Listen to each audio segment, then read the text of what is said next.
Hello friends, मैं हूं अजीज। आप देख रहे हैं मूवी स्टॉक चैनल, जिस पर आज मैं बात करने वाला हूं नेटफ्लिक्स की बन रही नार्निया के यूनिवर्स की आई हुई अपडेट के बारे में। जिस अपडेट में फिलहाल तो कहा यही जा रहा है, या फिर कहूं एक हिसाब से कंफर्मेशन, कि नार्निया के यूनिवर्स में फिलहाल तो सीरीज का ऐसा कोई भी प्लान नेटफ्लिक्स वालों ने नहीं किया, बल्कि वो डेफिनेटली 2 फिल्म के साथ इस प्रोजेक्ट को आगे बढ़ा रहे हैं, जिसे डायरेक्ट करने की जिम्मेदारी आपको पता ही होगा कि किसी और को नहीं बल्कि ग्रेटा ग्रेविक को मिली हुई है, जिन्होंने इसके पहले बारबी जैसी फिल्म बना करके क्या किया है उसे बिल्कुल स्किप करते हुए अगर नार्निया के टॉपिक की बात की जाए तो प्रोड्यूसर स्कॉट स्कूबर्स की तरफ से ये बात कंफर्म की गई है कि ग्रेटा ही इस फिल्म के यूनिवर्स को नेटफ्लिक्स के लिए आगे बढ़ाने वाली है, जो कि हाँ अच्छी ही बात है कि कई सालों बाद ही सही इस पर अब ढंग का काम किया जा रहा है, या फिर कहूँ एक अच्छी शुरुआत, जिस शुरुआत में डेफिनेटली नार्निया के यूनिवर्स को रिबूट करते हुए यहाँ पर नेटफ्लिक्स वाले कुछ अलग ही चीजों के साथ खेलना चाहते हैं। लेकिन प्रोड्यूसर स्कॉट के अकॉर्डिंग जिस टेक पर वो लोग आगे बढ़ रहे हैं वो टेक द सिल्वर चेयर का है, यानी कि कहानी ईस्ट्रिक्स के कैरेक्टर पर फोकस करेगी, यानी वही रोता बिलखता बच्चा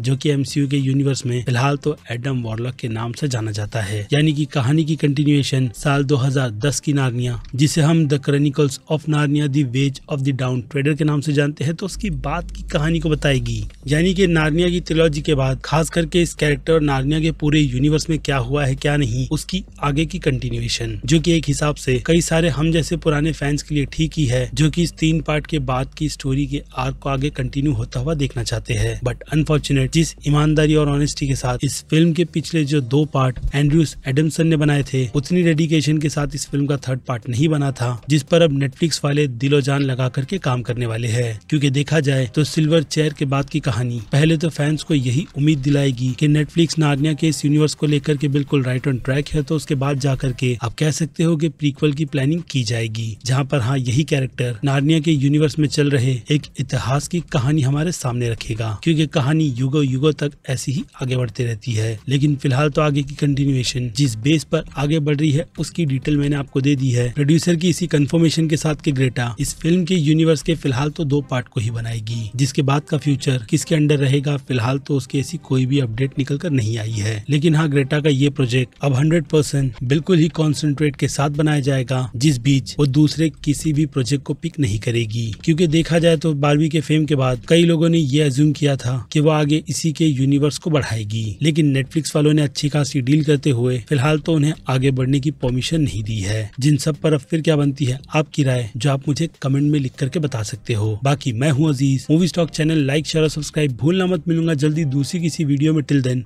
बाय।